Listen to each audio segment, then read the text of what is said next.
Hi, everyone, and welcome to this week's Performance Cafe and this episode of Coffee Companions. And today I am so pleased to have with me my good friend, Deanne Chatterton. Hi, Deanne, how are you? Hi, Innocent, and thank you so much for having me on your show. Thank you so much. Well, I must say it makes a bit of a difference. Normally you and I do at least get to see each other face to face once in a while. So I sort of feel like there's a screen between us. Thank you for joining us and helping me on this quest of maybe redefining, or I don't want to define it, but I'm trying to understand performance in the workplace. We've had a couple of hiccups in the past year or so. And so I'd like to ask you, what do you think performance is about in companies right now? I think it's a very interesting conversation topic. I think that COVID alone has challenged our thinking around performance, but I think that was just the something that is driving the conversation much more than it was before. But I think these challenges have been around for a lot longer. Part of it, I think, is as businesses, the one area we haven't really thought through in a different way is performance. We look at technology, we look at how we do business, we look at products for clients, but there's not a lot of thinking that's happening around performance. And I think we need to think about performance differently because our clients are demanding different stuff, our industries are demanding different stuff, but also the young minds coming into business today are demanding different stuff from businesses. And we haven't set a time aside to really think about what that looks like. So, for example, I think that performance is significantly more than working 8.5-hour days today. You know, we have a challenge about what that's going to look like post-COVID. Are we going to go back to 5 days? Are we not? Is it going to be work places, or is it going to be much more remote? And I think that those are just the things of where we do what we do. But the real question needs to be, what is it that we're actually going to do? And then how are we going to measure, recognize, and reward people for it? I can only talk really at the moment from my industry, which is a people business. We're a consultancy business. We sell time and intelligence to business around strategy and reputation. So for us, managing people and what they do is so important. And if we don't really start to think about what that looks like, I think we're going to lose talent. I think we're going to lack the ability to attract the young minds into businesses, because we need to find a way of really building more than just what we do. We need to find a way of building hearts and minds. And the only way to do that is to understand why we're in business and what it is that our clients are buying. And then how do we reward and recognize people? That is also, it rings so true with what we're seeing across some other businesses as well. What do you think is the change that needs to come into leadership specifically when we take a look at performance? I think that part of that is the challenge. So across businesses today, we have leaders that have been promoted because they were very good at what they did before. We have leaders in businesses that have been promoted because we need to have CFOs, CEOs driving businesses. And so they are seen to be the strong mind and the strong leadership that is needed. What we haven't seen is our adjustment around people and how we can actually unlock that potential. I think we need a rethink about what we need from leaders. I think we need a rethink about what it is that is going to help to drive that performance. And I don't think it's necessarily about measuring how long somebody does something, or when they're doing it, or even where they're doing it from. But I think it is very much about what those outputs are. So I think there needs to be a rethink about what our clients are buying from us and measuring that. And that is going to take some time, because as leaders, we come out of a system that we are trained to do. We have gone through our performance development training. We've gone through our leadership training. We've gone through our management training. And we haven't gone through a rethink about what that looks like for us. So we are still being measured by being in the office, 8-hour days, attending meetings, acquiring clients, and there isn't a push really to dig under the skin of that, to really get to the heart of the matter. And I think that needs to be redone. And I think it's got to be done at the top levels. A lot of the conversations are happening at the bottom. seeing pushes on CSI, we're seeing the push on ESG, we're seeing the push on the Gen Z's talking about only wanting to join businesses that are aligned with their values, and that's a great conversation. But we as the leadership need to be listening more to what that might mean, and thinking about it in terms of measurement. It doesn't take away from the fact that we should be measuring growing revenue, building a business. We still are about making money. But if, in my opinion, if we unlock the talent that understands output, what we're selling, then we won't have to spend as much time worrying about budgets and pricing and profitability, because that will naturally take care of itself.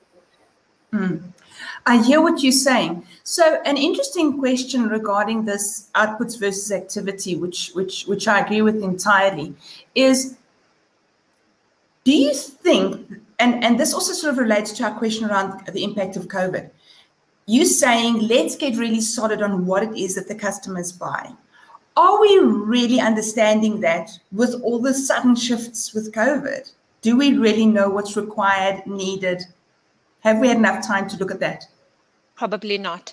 And some of that, I think, is just, if I think about our clients, they haven't had enough time to think about it. So last year was simply about surviving. It was about surviving COVID. It was about surviving change. It was about surviving loss. Because make no mistake, there were some businesses that have been much more impacted by COVID than many others. So 2020 was literally about us getting through 2020. We're now in a place where we know we can work remotely, or we know we can work better in shifts. We understand what it might be to live with COVID for a little while longer. And so those things we have in the background already. We have crisis comms. We have the ability to respond to issues as and when they like.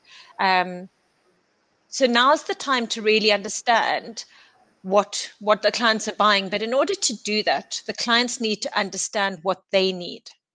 And I think some of that shift is, for businesses like ours, we're often trying to identify what we think a client needs and selling that to them. And I think some of the shift is about listening to what the client wants and about selling that to them. And there needs to be a closer alignment around that. So I think that there's a lot of work to be done around understanding. I said earlier, digging beneath the skin. I think there's a lot of work that needs to be done around understanding, firstly, what we need to do as businesses, and then what it is that we're going to do to measure the outputs of our employees so that they're aligned. Because I'm not necessarily sure being in an office for 8-hour days is going to make us either productive or profitable anymore. I hear you. And so I suppose it comes back to, and maybe it's just a continued COVID discussion, but what do you see as the impact of work from home on performance? So I think the first 3 months of COVID was successful from a work from home perspective. It gave people an opportunity to just spend time with their families. I saw some really great examples of families coming together. People were spending much more time with their children. Husbands and wives were spending time together. And we were finding a way of surviving all of this really unknown crisis in an amazing way. We saw some brilliant dancing moves. We saw some brilliant things around the world where people were doing stuff to encourage other people to do it. And I think we were more creative and more connected than ever before, ironically using computers rather than face-to-face discussions. However, I think we've now gone through the other side. And what we're seeing now is isolation, particularly around people that either live from home, have difficult circumstances, don't have the ability to have easy access to internet. And this is not a South African issue. This is a global issue. We're seeing mental health issues on the rise. We've seen the highest rate of suicide globally than we've ever seen before. We're seeing the highest rate of abuse than we've ever seen before. And those are real issues. Those are societal issues that we haven't dealt with, but are now coming to the fore because people are locked in to confined spaces. And I think that in general is having a massive impact on business. So the mental health issues are real, are very real. And it doesn't mean that people have a kind of a psychiatric notion of mental health and they need to go to a psychiatrist and be treated. But I think that as businesses, we need to understand that. We need to find ways of being able to navigate that. So, we have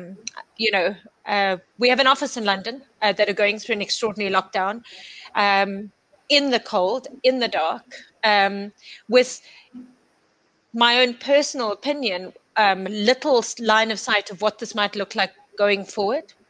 I know there was a new announcement last night, which I haven't updated myself on, but I'm hoping the vaccine rollout will create light at the end of the tunnel, with individuals that aren't necessarily used to crisis and challenge as a society. And they are struggling. The young are struggling. They are not around seniors that are able to naturally mentor them. They're not around seniors that they can hear a bigger conversation. So their learning has been stilted. They are not around colleagues where they can just share their experiences, good or bad. They're not bouncing ideas creativity-wise off each other enough. And the seniors are getting stuff done and the juniors are being left behind. And that's what's happening, because as we all know, it is easier just sometimes to do stuff than to hand over, mentor and delegate, and harder to do that online, because now you're going to have to book time, speak to somebody. You can't always read where they're at. We're seeing people not turning cameras on. We're seeing people, not get dressed as if they're going to the office. And all of that has a massive impact, I think, on business and performance, because our heads are not where they need to be. And that is about mental health. So I am less optimistic about working from home as a long-term alternative. I certainly don't think we'll go back to the traditional measure of 5 days a week, 8-hour days. But I think that there's a hybrid. And for me, I think as businesses, going back to what we talked about earlier, we have to rethink what that hybrid might mean, which means that we need to think about how do we connect differently with our staff. Are performance appraisals that are done once or twice a year sufficient in that engagement about performance? How are we able to measure performance? Because we can't see them sitting there. We can't hear the questions they're asking. So we can't actually see what necessarily is being done in the time that they're at home. Are we connecting with them enough that gets them engaged? Because we still need them engaged with the brand. We need them engaged with the business. We need them engaged with our clients in a more than just a headway. We need a little bit of heart in this. And then how are we training them? So all of that for me needs to be rethought. And, as I said earlier, I don't think that as organizations we have been challenged as much to rethink things as we have at the moment. I'm often reminded of the saying is, if we do the same thing twice and expect a different result is the definition of insanity. And I think sometimes as leaders, we are locked in a little bit of that. At some point, we'll just go back to what we've been doing before and it will work. It won't. And we have to sit down now and really think about what those changes are going to need to be. Because as we sit down in January to review the performance of the last year, we are challenged with the fact of trying to measure what performance is. So, because it's an unusual year. Absolutely. And also because the traditional thing of sending 10 press releases out or getting media engagement, those no longer are necessarily going to matter because the media weren't available. We weren't writing press releases, but people have been busier than ever before. Busier surviving, busier because the teams are smaller. There's probably not a business around the world that hasn't been impacted by redundancies in some way or form. So the people are busier than ever before. The people are desperately trying to make sure that they are seen and recognized as a business so that they are valued and they're not impacted by job losses. They're at home on their own, some of them. So the work is the only reprieve from the normal day to day. And so, yes, they're busier before. As I said to somebody in London, we've never been busier. We've never worked harder in our lives. We're just not seeing it on the bottom line. But it doesn't mean that we are not accelerating everything that we're doing to survive and to reposition, stabilize, and get ready for 2021.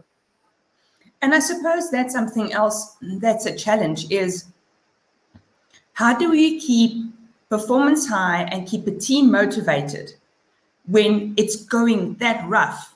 but we hear the message. We don't see it on the bottom line, because the message, I think, for me, and you can let me know if you disagree, but if the directors say it doesn't show up on the bottom line, employees hear, you're not worth it. Your salary, you're not worth your salary. So how do we keep people motivated? And that's a challenge. And we have the same challenge in our business. And it's something that I'm also challenging a lot of the leaders that I work across globally. I think some of it has got to be around how do we increase development and training. I think some of it's got to be around innovative ways of meeting. So normally we would have gone for coffee and just had a chat. Maybe now it's virtual coffee sessions. We've got to have leaders much more accessible to people than they've ever been before. Even with open door policies, we've now deliberately got to set up initiatives where people can access the leaders and hear more than just what's going on at the business. Taking time to actually say, how are you? Because I think that that's an important change that needs to happen. We need to actually take the time outside of how your clients and how's performance and what are the challenges, to spend some time to literally say, how are you? And then listen to what they have to say. I don't have all the answers. I think that is, for me, one of the biggest questions that I have going into this year. How do we keep people engaged? Really engaged, invested in what they're doing, so that they are creating the best creative work for our clients than we've ever done before. You know, as South Africans, I believe we're exceptionally resilient. I think that we have lived and been born and lived in a country that is always been covered by some kind of challenge, economic challenge, political challenge. Now we have the state capture and then COVID, just because, you know, we don't have enough challenges to deal with. And yet, and for some in South Africa, and for many in South Africa, COVID has been the worst thing that could have happened to an already struggling economy and an already struggling job market. But as South Africans, we're exceptionally resilient. We just keep going. We keep waking up in the morning, putting our feet on the floor, and just as much as possible trying to say, we're going to get through this day, and then we're going to get through the next day, and then we're going to get through the one after that. And for me, I think we also need to take time out to celebrate that. I think that in all the challenge of talking about what the crisis of last year, which was extraordinary, the impact both on life and livelihoods has been extraordinary, and what we need to change to try and help people. But I also think that there is something to celebrate, and it's the people that wake up every morning and put their shoes on and get to work, because without them, the leaders don't exist. We are only as good and as strong and as relevant as the people we have in our teams. And I think sometimes we forget that. Sometimes we think that they need us. And yes, they do. They need our knowledge and experience, and they need some guidance, and they need us shepherding, and they need us to help and mentor and all those very important things that I'm sure all leaders are doing. But we need them too, because without them, we couldn't be doing all those wonderful things that we do. So I think it's also, it's a privilege and a gift to be able to lead people. So that's a really interesting thing, because you were referring now to the culture, South Africans that are resilient. You're talking about leaders that need to see their roles as a privilege. What about this leadership role when it comes to the culture of the organization and how it impacts performance? I think leadership actually has a huge impact on culture. And I think the DNA of the organization defines often the types of leaders they hire into those positions. And that has a way of rolling down into an organization. Now, unfortunately, a culture in a company, they talk about, fish rots from the head down, and that really does happen. So if you have a leader that is underdeveloped and unskilled in managing people, doesn't have the level of empathy that is now required, and to my opinion, it's always been required, but it's been amplified through this, then I think that organization, that team, that business suffers. People leave. Good people can always be hired. in a down market, people say, oh, there's no jobs. Good people will always be hired. Talent will always find a place somewhere else. And they will go to where they're appreciated. And the thing with talent is that they take the skills and experience, the knowledge of the business, some of the strategy, the clients, but they also take other good people with them, because that's effectively what happens. Success breeds success. And we start talking about organizations and leaders that appreciate what we're doing. And I'm not suggesting that it's all apple pie in organizations. I'm not suggesting we walk around smiling, handing out coffee every day, encouraging, patting people on the back and telling them how good they are. I think part of leadership is also being able to provide effective feedback around poor performance and either getting them up to speed or there's an exit. And that is a reality. At the end of the day, we are not NGOs and NPOs. We are about making money. And that is to keep people employed and hopefully to be able to reward them and be able to train them, which is a significant part of that. But for me, if we can't get the leaders to have a level of empathy that is going to be a transactional sort of process, I think then we lose talent, because that's what they will learn and that's what they will impart. And that isn't what is required in organizations. People need to be heard.